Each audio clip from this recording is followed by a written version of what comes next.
Nobody Right. wants to do the right work. Everybody thinks about going to the gym and shooting 1,000 shots, you're practicing.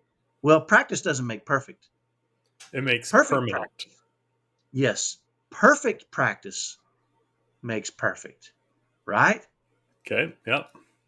And what I'm saying is, yeah, if you're gonna if you want to do something, you should do it as correctly as you can. Again, nobody's going to be perfect, right? I Yeah. mean, even with nobody guarding me, I'll never shoot better than 80% just because of the variables in life, right?